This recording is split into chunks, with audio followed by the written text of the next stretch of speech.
Tinanong kasi din siya ni Princess. Dating sa Australia, haba ng day off niya. Di ba? Ayan na siya. Oo. Bago tayo pupunta ng kinabukasan pupunta tayo ng business. Sinabihan niya siya. Ah. Pag pupunta ng Australia, di ba pupunta ka sa family mo? Oh. Doon ka. Kasi pupunta daw ng Brisbane. Punta sa Brisbane. Brisbane.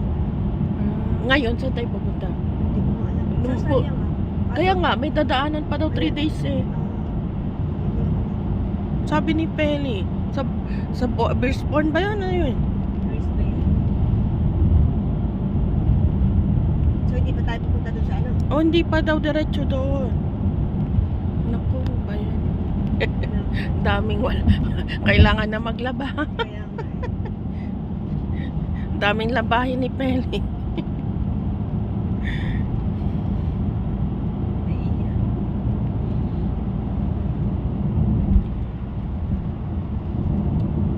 Alam ko babae nagdadrive. Walang babae nagdadrive dito o meron din?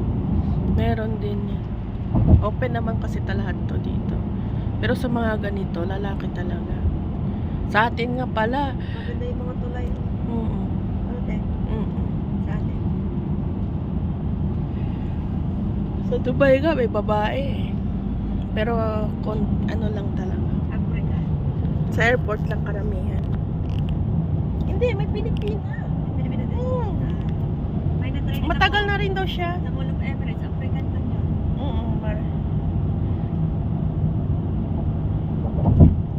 Yung taxi driver nga, Pilipina eh. Nasakyan ko isang beses. Sa tagal ko na isang beses. Uber talaga. Oo.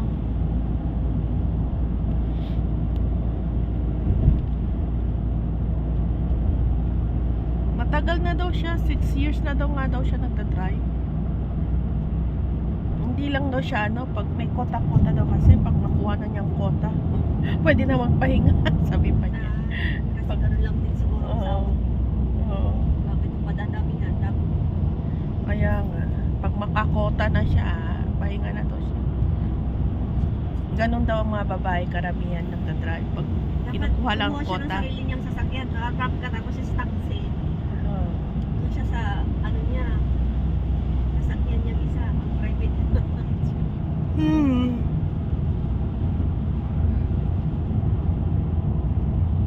Ganda rito malinis.